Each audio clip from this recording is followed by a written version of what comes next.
Amém, igreja? Eu quero ler um texto com vocês, Jó 34, versículo 10 e versículo 12.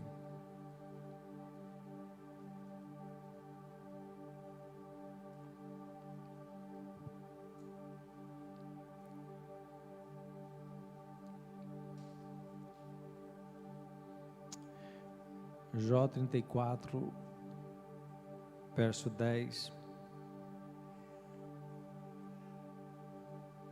e 12.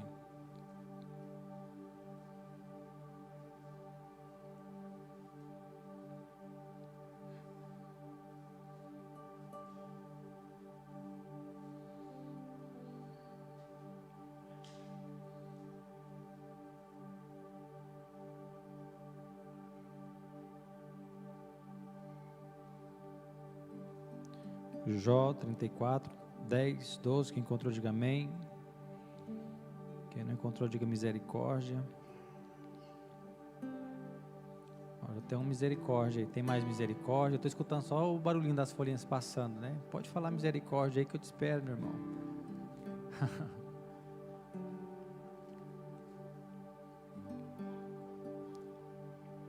Jó 34, 10, 12, diz assim: ouçam-me, vocês que têm entendimento, Deus não peca de forma alguma, o Todo-Poderoso não pratica o mal, Ele retribui a cada um de acordo com seus atos, trata as pessoas como merecem. Na verdade, Deus não fará o mal, o Todo-Poderoso não cometerá injustiça.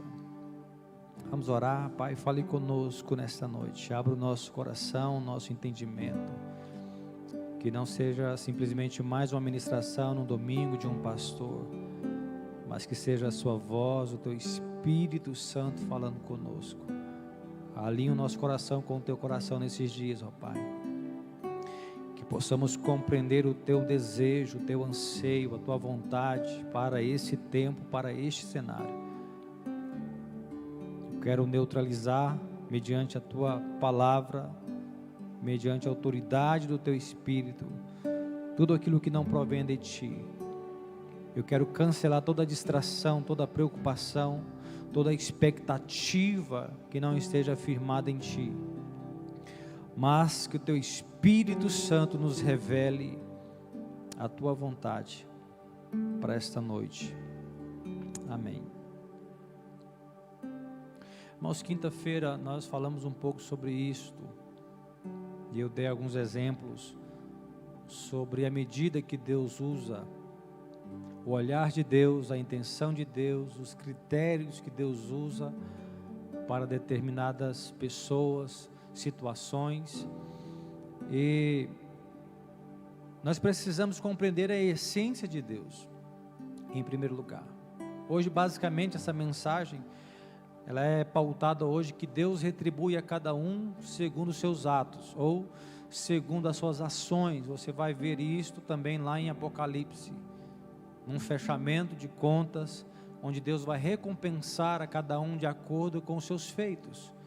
Aquilo que você fez através do seu corpo, da sua vida, dos anos que Ele lhe concedeu, nós vamos ter um fechamento com o Senhor. E Ele vai recompensar, Ele vai retribuir a cada um de acordo com os seus feitos. A primeira coisa que você precisa entender é que Deus não peca, Deus não trabalha pelo mal, e Ele não pode ser injusto. Então eu costumo dizer que Deus, Ele não faz acepção de pessoas, mas Ele faz acepção de atitudes. E dentro desse cenário, o que eu posso receber de Deus? Qual é a retribuição que eu espero deste Pai? Por que que em todo o contexto bíblico, em toda a história bíblica, algumas pessoas sobressaíram, romperam, receberam uma graça, a misericórdia, o favor, e chegaram, conquistaram e outras não? Por que algumas coisas foram aceitas por Deus e outras não?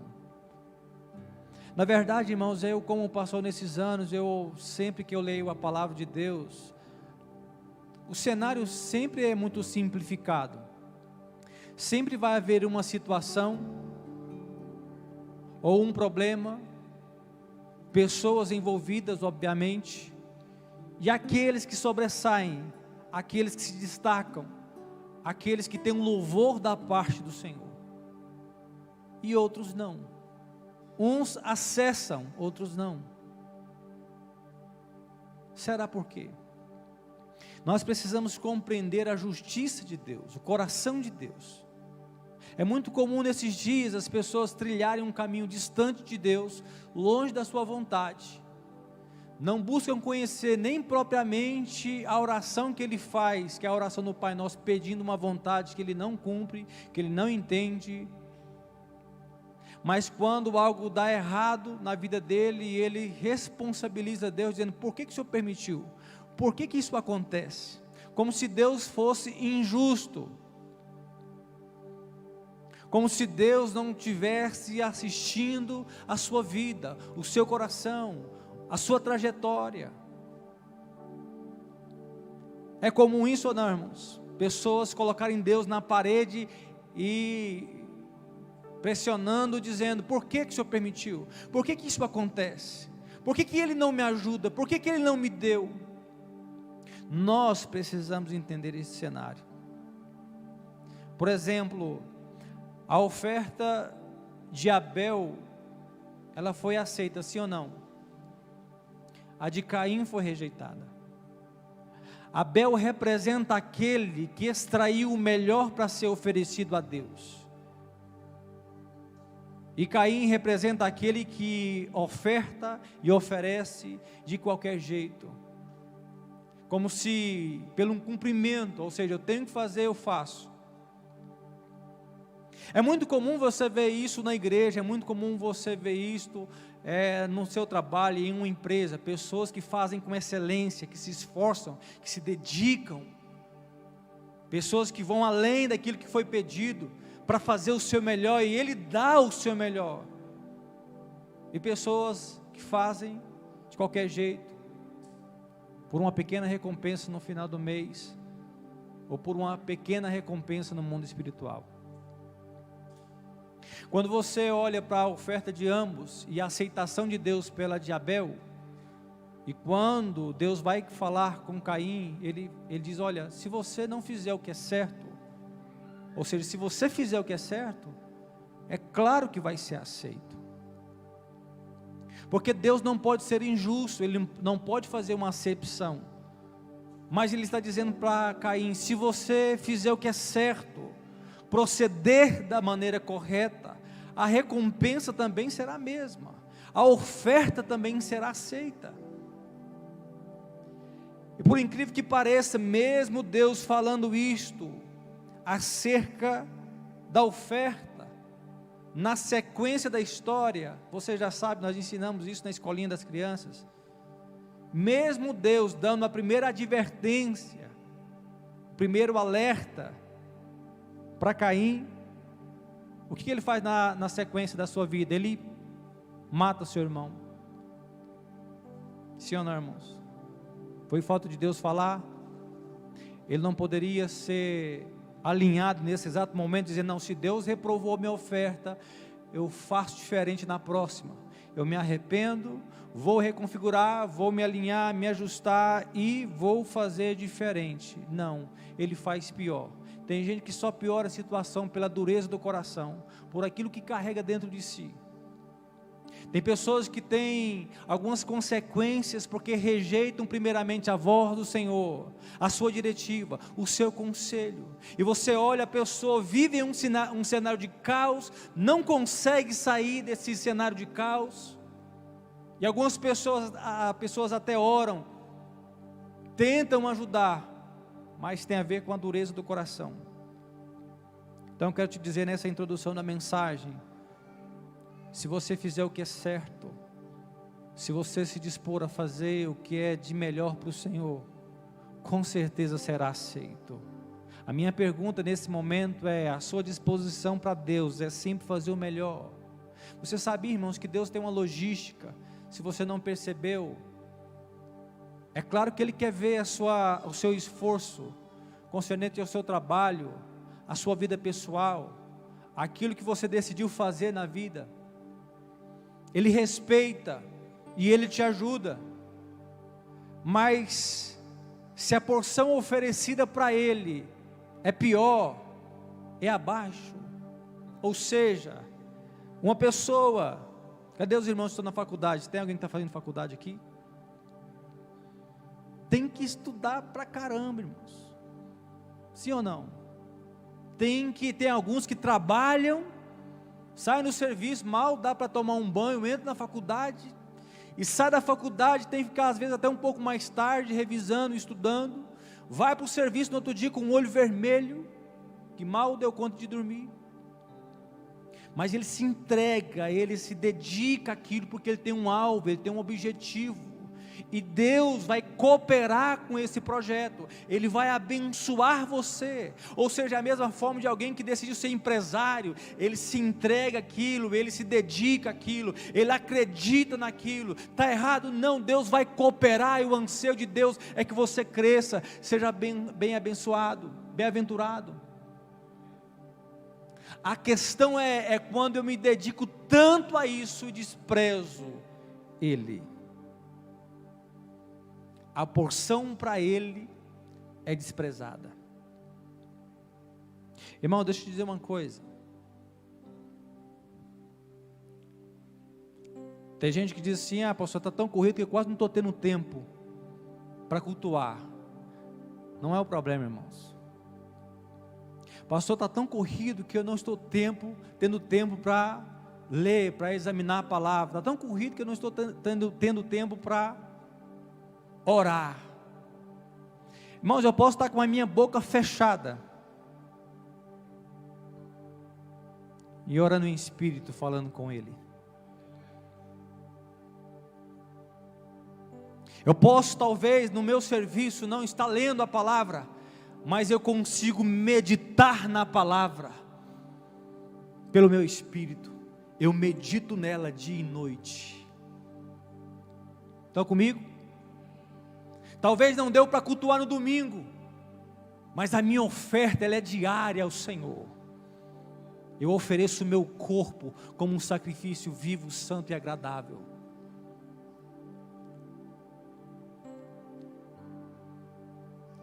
Então nesse ponto aqui, irmãos, se você deseja ter uma boa recompensa, se você deseja ser bem sucedido com o Senhor, faça o melhor. Ainda que seja pouco, e esse pouco é com melhor, é com excelência. Um dia encontrei uma irmã lá em Rondonópolis, que ela dizia assim: irmãos, eu vou cantar um hino aqui, eu não ensaiei, não sei cantar, e mesmo assim eu vou cantar, se eu errar, os irmãos me perdoem. O quê? Estão comigo aqui, irmãos? Então se dedique àquilo que você está fazendo, mas se dedique ainda mais para o Senhor. Faça com excelência, ofereça o seu melhor para Ele. O que eu ganho com isso? O melhor de Deus. Estão comigo aqui, irmãos? Se eu ofereço o melhor, pode esperar que o melhor de Deus vai cair em tuas mãos. Por quê? Porque Deus é justo, Ele é fiel. Então, duas pessoas, duas recompensas. Outra coisa, vou dar alguns exemplos aqui rápidos. Abraão e Ló, qual era a diferença? Ló andava por vista, Abraão andava por fé. É a mesma escolha que você tem hoje. Você pode decidir andar e caminhar por vista, ou você pode decidir caminhar por fé, pois o justo viverá da fé. Qual foi o cenário? Ló vai, você já conhece a história, cresce junto com Abraão, há uma contenda entre os seus pastores, tem que ter uma separação, mas a atitude de Abraão foi, ele poderia escolher primeiro, mas ele deixa o seu sobrinho escolher primeiro. Essa é a maior atitude de Abraão nesse cenário. Pode escolher primeiro, para onde você quer ir, escolha o melhor campo. Ló foi oportunista, que tem gente que é muito oportunista, você dá uma brecha, ele é oportunista. Ló não fala nada, não questiona, ele observa os melhores campos para ele poder ir, e depois que ele vai, de acordo com a sua decisão, quem chamou Abraão à parte para mostrar algo? Quem que chamou, irmãos? Deus. Deus chama Abraão depois que Ló vai embora, deixa, ele caminha por vista, ele viu os melhores campos. Vem cá, Abraão, vou te mostrar algo. E a Bíblia diz que Deus chamou Abraão em determinado ponto e diz: erga os teus olhos e veja, tudo isso eu vou te entregar. Por quê? Porque você não caminha por vista, você caminha por fé. Quem caminha por vista é oportunista, vê somente as circunstâncias, só aquilo que é capaz de enxergar e de ver. Mas quem caminha por fé é diferente, ele sabe que tudo que vai cair em tuas mãos, tudo que vai ocorrer na sua trajetória, é o próprio Deus entregando nações, entregando coisas abençoadas para você, porque você caminha por fé. Ó, irmãos, preste atenção nessas coisas simples que eu estou te dizendo. É muito simples você identificar uma pessoa que caminha por vista e uma pessoa que caminha por fé. A pessoa que caminha por vista, ele olha a circunstância, a realidade, e ele só foca nisso e fala disso e não sabe o que fazer. Quem caminha com fé, pela fé, ele apresenta a mesma circunstância, o mesmo cenário, mas ele diz: eleva os meus olhos para os montes, de onde me virá o socorro? Ele sabe de onde vem, ele sabe o que Deus vai fazer, porque ele caminha por fé. Deixa eu te dizer uma coisa nesse momento aqui, irmãos, e não atentando nós para aquilo que se vê, pois aquilo que se vê é passageiro, transitório, mas aquilo que não se vê é eterno. A minha pergunta para você é: onde estão os teus olhos? O que você está conseguindo ver? Por que muitas pessoas já não estão acessando mais, irmãos, um nível de entendimento na palavra, nas escrituras? Não conseguem acessar um nível de contentamento, de gozo, de alegria, de avanço, de alguém que você olha e você fica alegre só de estar perto dele, você fica cheio só de estar perto dele, você fica empolgado só de estar perto dele. Por quê? Porque ele está cheio de fé, de esperança, de força, de convicção. Ah, meu Deus, parece que nesses dias isso está acabando, e eu quero acreditar que ainda há um povo que não caminha mais por aquilo que vê, mas caminha pela fé, pela promessa do eterno, pela promessa de Deus. Estão comigo aqui, irmãos? Então a diferença de ambos era que um caminhava por vista e o outro caminhava por fé. Josué e Calebe e os outros espias, qual era a diferença? Justamente a visão daquilo que eles carregavam. Deixa eu fazer uma pergunta para vocês me ajudarem a participar. Hoje é só uma conversa mesmo. Me ajude aí. A promessa era para todos, sim ou não? Todos visualizaram sinais de Deus, principalmente o mar se abrindo, sim ou não?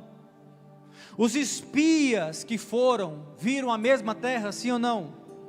Os mesmos gigantes, sim ou não? Mas quando eles voltaram, o relatório foi o mesmo? Por quê?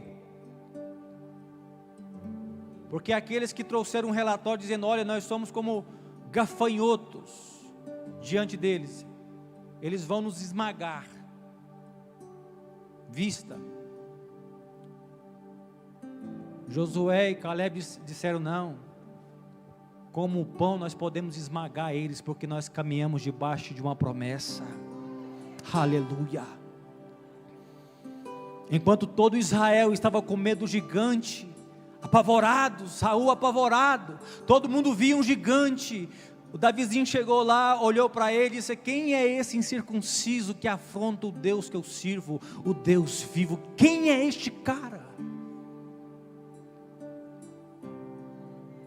Deus manda te dizer nessa noite: ou você caminha com convicção, com certeza, daquilo que você carrega pelas promessas de Deus, ou senão você vai voltar para trás e vai morrer sempre no deserto, vai ter sempre a mesma vida. E quando você abrir a sua boca para reclamar e questionar, Deus vai dizer: você tem o que você merece, porque Ele retribui a cada um de acordo com os seus atos, de acordo com as suas decisões. Então chegou a hora de você despertar para isso, irmãos, porque se você ficar aí olhando, observando, questionando, falando, vindo à igreja, muitas coisas não vão acontecer.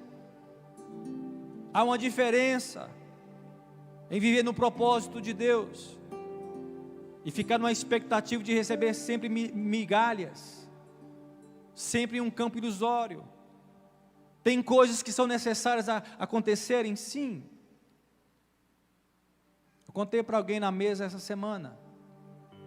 Você sabia, vou contar para vocês, você sabia que às vezes há um derramar do Espírito aqui, pessoas choram, Deus batiza com o Espírito Santo, pessoas são curadas, há um grande mover de Deus, eu estou aqui ministrando, estou aqui falando, e tem culto que eu não sinto nada. Às vezes eu entro no meu escritório, não sinto nada, prego, não sinto nada, porque é um tempo que você se move por aquilo que você sente, mas quando você amadurece, você já não se move mais por aquilo que você sente, você se move pela convicção que você tem. Eu não preciso sentir, eu preciso ter uma convicção que Ele já está. Amém, irmãos? Você precisa chegar na sua casa e ter a convicção que Ele já está. Você precisa olhar para os teus filhos e entender que Ele já está trabalhando ao teu favor, para garantir a sua geração, para abençoar a sua projeção de vida. Por quê? Porque você caminha debaixo de uma promessa. Quem aqui tem uma promessa de Deus? Levante as suas mãos. Não estou falando da salvação, não, estou falando de algo que Ele prometeu, dizendo: meu filho, eu vou fazer, meu filho, eu vou entregar, meu filho, eu vou libertar, meu filho, eu vou resgatar. Permaneça firmado, pois mais cedo ou mais tarde Ele vai cumprir a sua promessa. A explicativa aqui é que uns voltam e outros entram. Alguns retrocedem, outros avançam.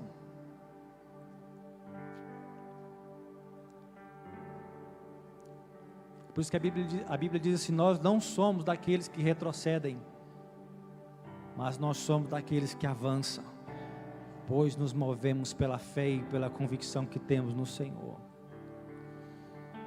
Glória a Deus. Vamos lá. Na sua opinião, qual era a diferença de Davi e Saul? Embora você já conheça o texto, a história, eu não vou me aprofundar aqui, mas só para você entender a diferença, talvez você não se atentou. Eu vou dizer o que eu vi, o que eu consegui discernir em ambas as histórias. Embora nós sabemos que ambos pecaram, ambos erraram, mas tinha um detalhe que chama a atenção, que com certeza chamou a atenção de Deus. Qual era? Saul, quando errava, ele arrumava desculpas. Foi Samuel, Senhor, que chegou atrasado, por isso eu ofereci.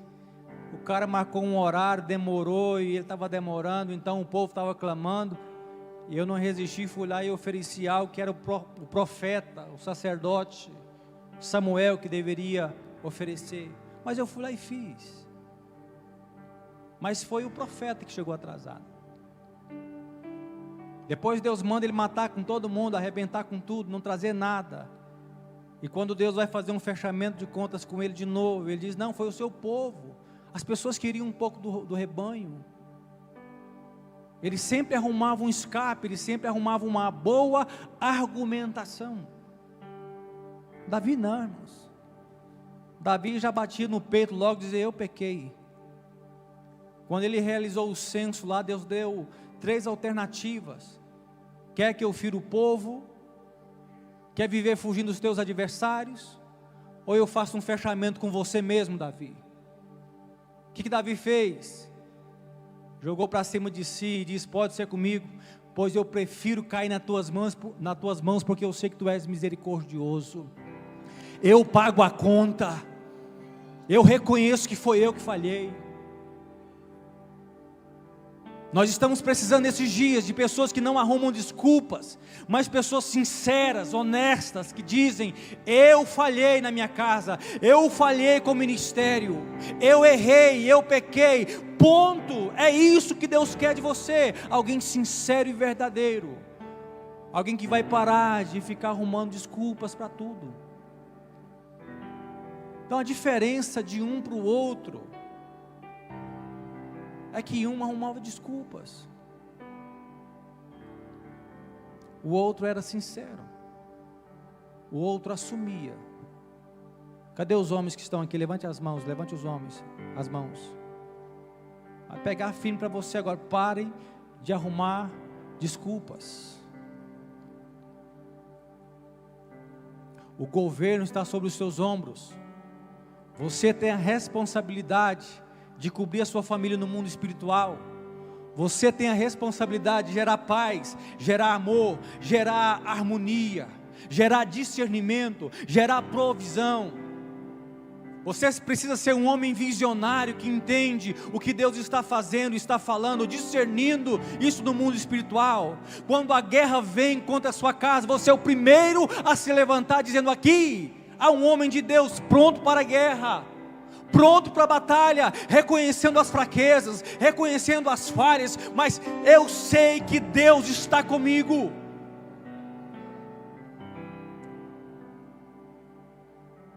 Eu quero profetizar, irmãos, que a geração de bananas acabou, mas uma geração de homens como Gideão, que o povo ficava se escondendo, as famílias, os filhos, comendo migalhas. O adversário vinha, pegava tudo, roubava tudo. E Deus tem um encontro com Gideão, dizendo: ei, vai nessa tua força, homem valente. Existe algo que Deus está vendo dentro de você, que você ainda não conseguiu ver. Há uma força, há uma graça. Você pode, e eu acredito nessa geração de homens que vão servir ao Senhor dessa forma. Vamos lá, irmãos. Hoje é dia de reunião. Dá para sair um glória a Deus aí, irmãos? Está dando para suportar? Qual era a diferença entre Eliseu e Balaão? Eliseu só recebia a recompensa que vinha de Deus. Balaão cobiçava a recompensa dos homens. Interessante na história de Balaão, irmãos, sobre essas recompensas. Veja bem a diferença aqui, irmão, de atos, decisões, ações. Balaão era um profeta naqueles dias, falava em nome do Senhor. Quando ele recebeu a proposta, e ele foi consultar ao Senhor, vai lá na história e veja. Você vai perceber que a primeira vez Deus disse assim: não vá com eles, ponto. Foi a palavra de Deus. Depois ele vai consultar o Senhor de novo, aí Deus diz assim: então agora vá com eles. Por quê? Luiz Hermínio cansa de falar isso. Quantas vezes o Senhor falou com Noé para construir a arca? Fala aí, irmãos. Mais forte. Fique atento quando Deus fala pela primeira vez. Você que é pai e mãe, você gosta de fazer isso com seu filho, ó. 1, 2, talvez na terceira ou na segunda você já pega a varinha, sim ou não? Vamos trazer para Deus. Deus diz assim: já falei uma vez. Na segunda ele permite. Ele já sabia que o profeta queria tanto, que ele deixa ir. Eu acredito que você precisa já estar bem alinhado concernente àquilo que faz parte de um plano original e um propósito de Deus, e aquilo que Deus simplesmente permite. Você quer tanto que Deus acaba permitindo, mas não significa que Ele esteja aprovando. Ele permite, mas não aprova. Então Deus deixa e dá corda para o profeta. Deixa eu fazer uma pergunta para você participar mais ainda dessa ministração. Qual foi o grande teste para ter a prova real da intenção, do coração, do interior do profeta? Foi o dinheiro. Mas Deus colocou um algo ali num cenário. O que Ele colocou no cenário de Balaão? Quem lembra? Que Ele montou em cima, irmão. Vamos lá. Jumenta. Irmãos, a jumenta foi o teste. Estão comigo aqui? A jumenta foi o instrumento usado por Deus para revelar o interior do profeta. Deus já sabia que o cara estava inclinado pela cobiça, pela recompensa que era extremamente boa.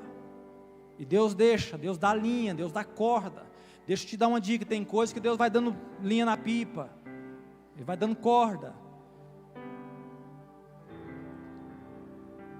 Mas chega um momento que Ele vai fazer um fechamento. E a jumenta era o teste. Por que era o teste? Porque o profeta, ele quase mata a jumenta, de tanto bater. Ao ponto, você conhece a história, eu acho muito engraçado, ao ponto da jumenta olhar para ele e falar. Deus teve que abrir a boca da jumenta para falar com o cara.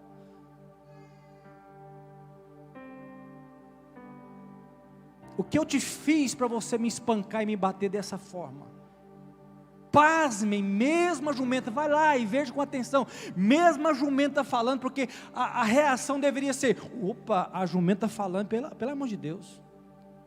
É o comum jumenta falar, irmão? Já viu um cavalo, cachorro falar? Já viu algum animal falar? Mas quando a jumenta falou, a reação do profeta deveria ser imediata, de espanto. Dizer: não, Deus está querendo me ensinar alguma coisa. Não, ele continua questionando e querendo esmagar a jumenta.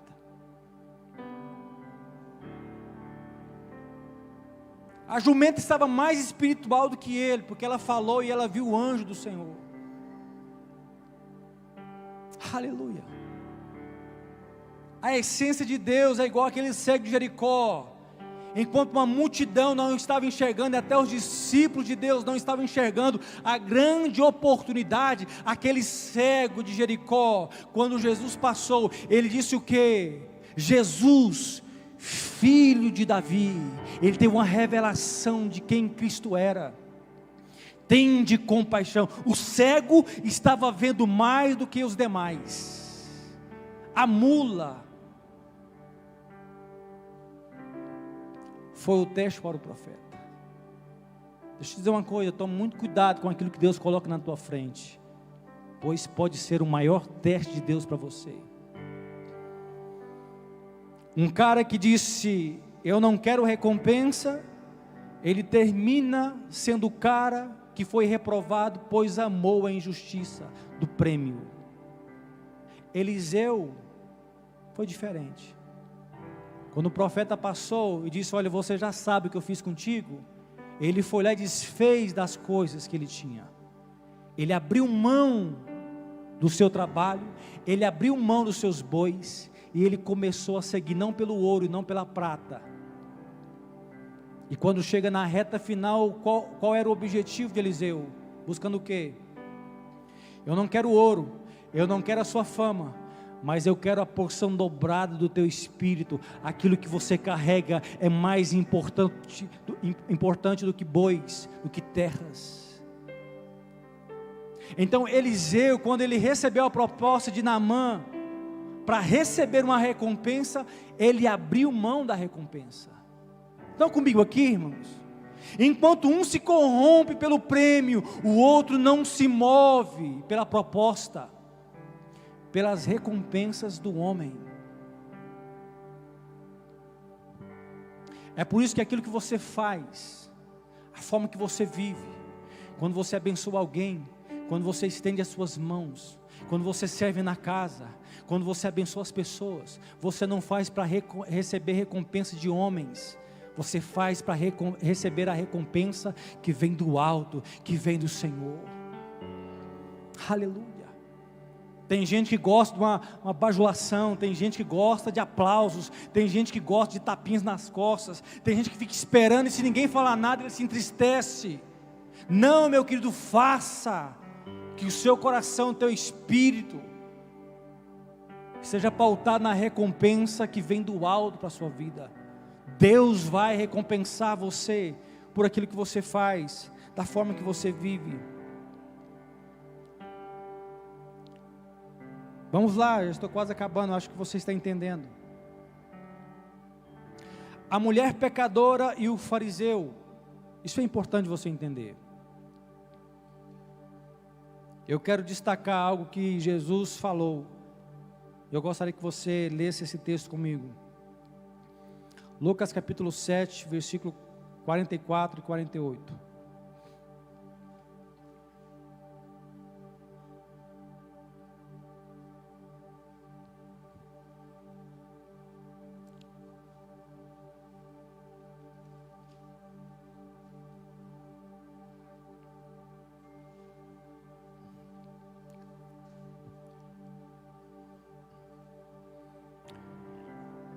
Lucas 7, versículo 44 e 48.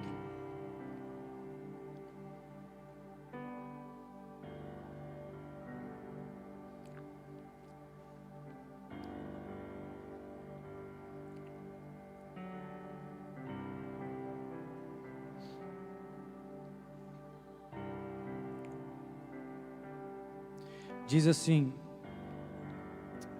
então voltou-se para a mulher e disse a Simão: veja esta mulher ajoelhada aqui. Quando entrei em sua casa, você não ofereceu água para eu lavar os pés, mas ela os lavou com suas lágrimas e os secou com seus cabelos. Você não me cumprimentou com um beijo, mas desde a hora em que entrei, ela não parou de beijar meus pés. Você não me ofereceu óleo para ungir minha cabeça, mas ela ungiu meus pés com um perfume raro. Eu lhe digo, os pecados dela foram perdoados, e por isso ela demonstrou muito amor por mim. Mas a pessoa a quem pouco foi perdoado demonstra pouco amor. Então Jesus disse à mulher: seus pecados estão perdoados. Você pode decidir hoje o lugar que você deseja estar. É sério, você pode decidir. Jesus, ele vem dar oportunidade para todos ali, irmãos. A oportunidade, porque quando Jesus chega, onde ele está, ele se torna uma oportunidade. Grave isso no teu espírito. Ele se torna uma oportunidade. Então esse homem fariseu recebeu Jesus na sua casa, era uma oportunidade. Outros homens também foram tocados. Nicodemos, que era um mestre naqueles dias, ele foi tocado de certa forma. Era uma oportunidade. Só que Jesus destaca o que, irmãos? Atitudes, atos. É isso que você precisa entender, irmãos, que o que vai fazer diferença aqui na plataforma cristã, não é você vir aqui todos os domingos, não é você servir e ofertar, embora isso faça parte, mas são os seus atos, suas ações, suas decisões, suas atitudes. Nesse cenário, um sai reprovado por Cristo, e outra sai justificada, não somente justificada, mas perdoada, com uma grande oportunidade de seguir a Jesus.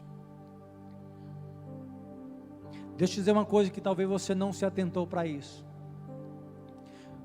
Talvez eu vou fazer uma pergunta até forte. Quantos creem que Cristo habita em você mediante o Espírito Santo?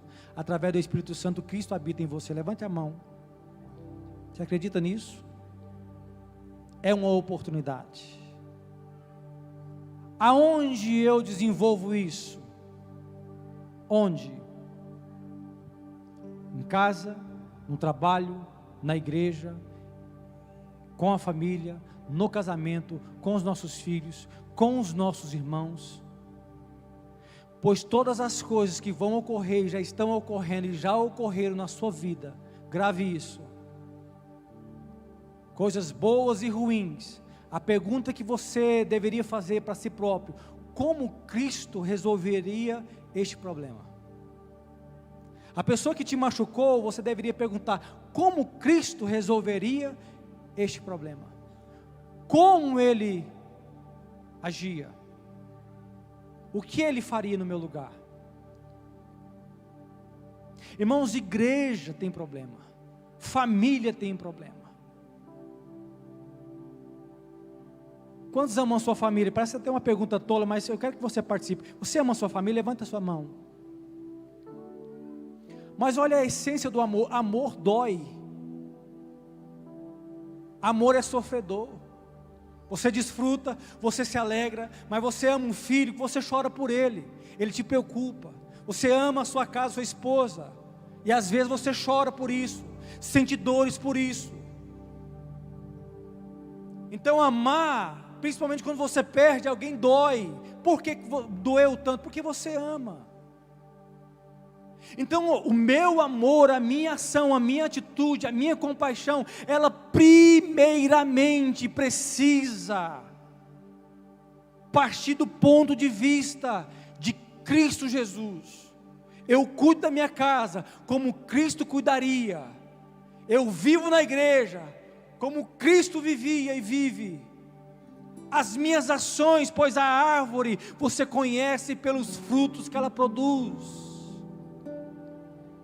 E a minha oração nesses dias é que você se torne mais parecido com Ele. Que exale Cristo da sua vida. Que exale Cristo do teu olhar. Que as pessoas consigam ver. Esse é o desafio. Se Cristo habita em você, as pessoas precisam ver isso. Vou repetir. Se Cristo habita em você, as pessoas precisam ver isso. Se Cristo mudou a sua vida, a sua história, conte isto para todo mundo. Espalhe isso para todas as pessoas. Se em Cristo havia virtude, quando Ele foi tocado por aquela mulher, quando alguém te tocar, precisa exalar virtude, graça da sua vida. Ó irmãos, preste atenção no que eu vou te dizer. Nesses anos todos que eu sirvo ao Senhor, se você me perguntar: pastor, o que o senhor está fazendo? Irmãos, eu só quero ser um bom pai para os meus filhos. Eu só quero honrar a minha esposa, e cuidar dela, e cumprir com os votos que eu fiz. Concernente à igreja, eu, assim como você, só estou procurando ser mais parecido com Cristo dia após dia, de amar como Ele amou, de ver como Ele via e vê, de agir como Ele agia, de fazer o que Ele fazia.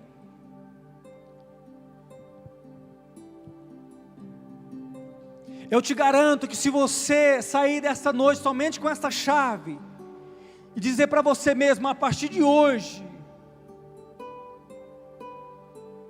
eu preciso ter e quero ter as mesmas ações, as mesmas atitudes de Cristo Jesus. Quero viver conforme Ele vivia. Para Ele está bom. Para Ele já é o suficiente. Irmãos, preste atenção na lógica da vida. Tem gente que passa a vida inteira construindo casa, patrimônio, não que isso seja errado, é válido. Mas às vezes ele foca tanto nisso, esquece de Cristo, e esquece do processo, e o resultado final que ele passa a ter na vida é simplesmente uma casa e não um lar.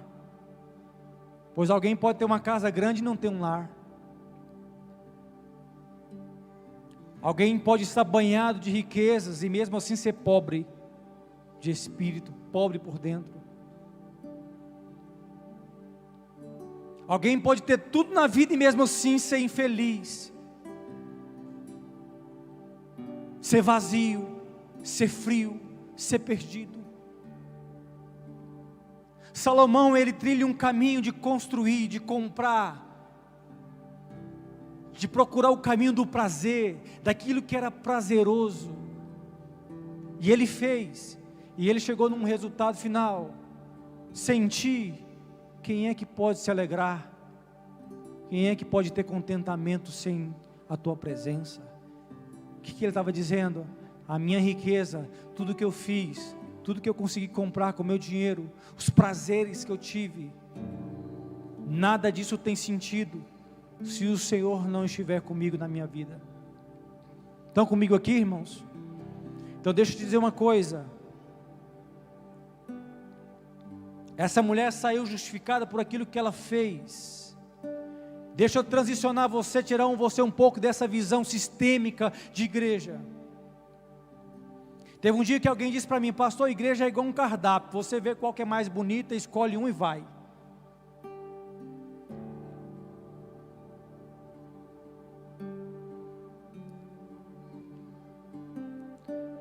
Aqui nós vamos ter problemas, aqui nós teremos desafios, aqui não será fácil, mas o que vai fazer diferença é se eu como pastor estiver rendido aos pés de Cristo, sair dessa mesa da religiosidade e entrar neste ambiente de estar aos pés de Cristo, chorando aos pés dele, dizendo: eu sou falho, sou pecador, mas pelo amor de Deus, receba a minha vida, receba a minha adoração. É por isso que quando Maria escolheu a melhor parte de ficar aos pés dele, Marta questionou pela mentalidade serviçal. Jesus disse: ela porém escolheu a melhor parte. Qual era? Estar aos pés de Jesus. Se tem uma coisa que eu acredito que a igreja precisa voltar nesses dias, é aos pés do Senhor. É você parar o que você está fazendo e voltar urgentemente aos pés do Senhor. Você precisa compreender, irmãos, de uma regra, uma lei espiritual. Olha aqui, preste atenção. Existe uma lei espiritual, uma regra espiritual, a lei da semeadura. Semear é opcional, mas a colheita ela é obrigatória. Ela sempre será obrigatória. De Deus não se zomba. Tudo aquilo que o homem semear, isso também ceifará. É um resultado daquilo que você está fazendo. Tem gente que não recebe uma mão estendida em um apuro, mas você vai ver, ele nunca estendeu a mão para ninguém quando ele estava bem. Tem gente que agora quer ser ajudado, mas quando ele estava bem, ele nunca ajudou os outros. Irmãos, olhe para cá, eu quero alinhar o teu coração. Eu sei que hoje está meio assim, dá esse silêncio mesmo. Mas olha a maneira pela qual nós estamos vivendo, irmãos. Deixa eu te fazer uma lista de perguntas aqui, que serve para mim também. Nós estamos chorando não por nós, mas por outras pessoas. O meu jejum para me santificar não tem a ver mais comigo, mas tem a ver de eu estar preparando a minha vida, me consagrando para tocar outras pessoas. Irmãos, nós não temos dificuldade de gastar 150, 130 em lanches, em uma pizza. Nós não temos dificuldades em gastar dinheiro. com os nossos animais em casa. Mas nós temos dificuldades em ofertar para um irmão que esteja precisando, e você falar assim: cara, eu vou te abençoar, não importa o valor, mas eu estou orando para Deus colocar pessoas na minha vida a qual eu possa abençoar. Eu vi as fotos do trabalho das mulheres ontem, pedi o celular da minha esposa, eu fui passando, olhava para a Zildinha, ela estava lá chorando com um, olhava para a outra, estava chorando, olhava para a outra, estava chorando. As irmãs foram banhadas em lágrimas, porque eu acredito em uma igreja que não fica falando só de prosperidade. Eu acredito em uma igreja que não vai fazer campanhas em troca de algo benéfico para você. Eu acredito em uma igreja que vai realmente trabalhar pelo propósito, sabendo que já é abençoado, sabendo que Cristo já está contigo, sabendo que é um ide por todo mundo e pregai o Evangelho, que é a sua missão pessoal. Uma igreja que seja capaz de abraçar, de chorar e de estar junto, em todos os momentos. Somente assim como o corpo, aos pés de Cristo, nós podemos viver, irmãos, este Evangelho que transforma. E eu quero terminar essa minha mensagem para a gente orar.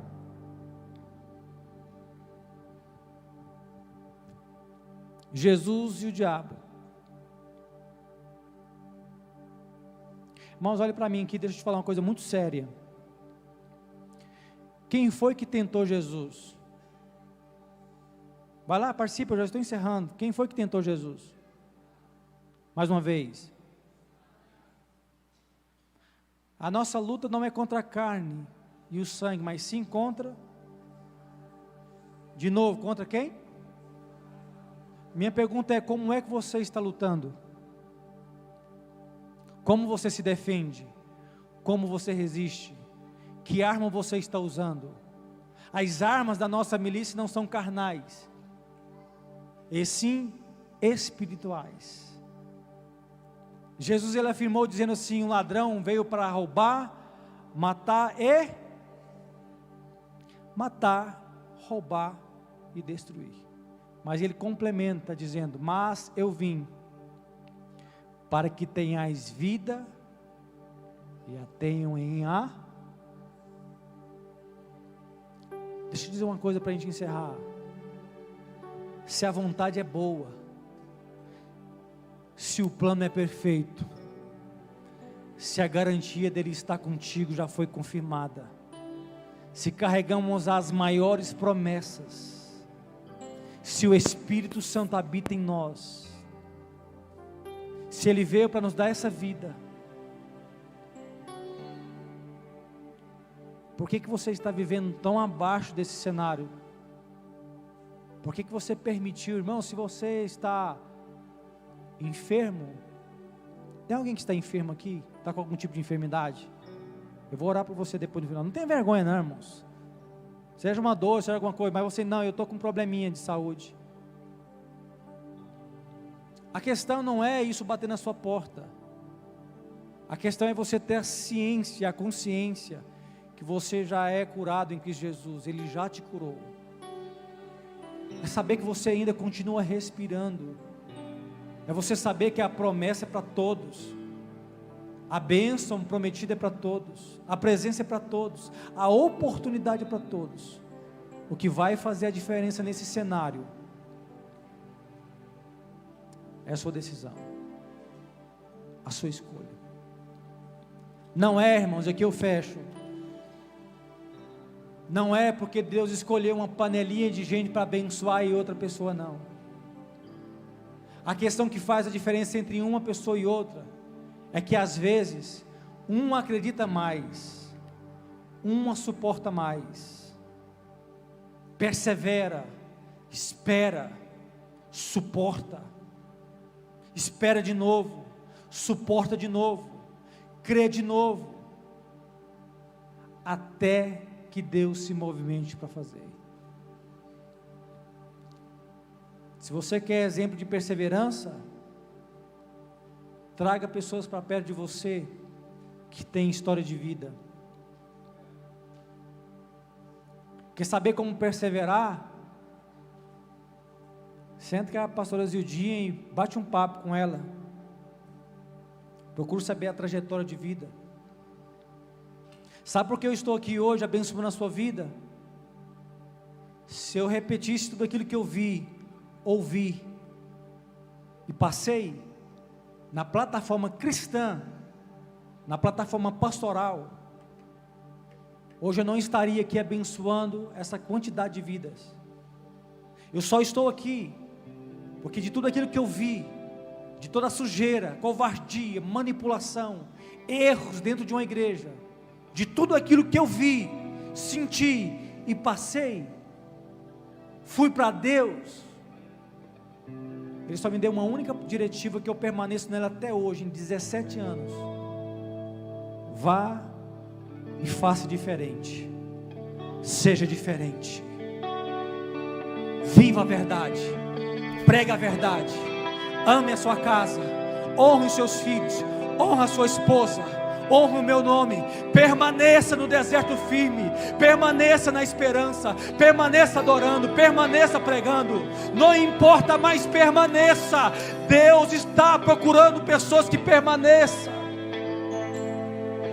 Permaneça. Seja fiel àquilo que Deus confiou. Aleluia. Permaneça. Ou você sai daqui hoje fazendo parte da grande multidão que sempre vai embora, que sempre recua, ou você vai sair daqui nessa noite com convicção de quem você é. Aleluia. Aqueles 3 jovens que foram lançados na fornalha, todos se curvaram, e eles se levantaram dizendo assim: se meu Deus quiser que a gente morra, nós vamos morrer na fornalha. Se Ele nos livrar, nós seremos livres. Ou seja, já não importa mais o que Deus vai fazer. O que é importante não é a fornalha, é eu saber que eu estou com Ele e não vou abrir mão disso. Aleluia. Você pode transicionar de uma plataforma, pode passar diversos problemas na vida, várias fases na vida, mas a questão não é isso, é a sua capacidade de não se curvar, mas permanecer fiel ao Senhor. Se coloque sobre os teus pés. Eu quero orar contigo para a gente ir embora.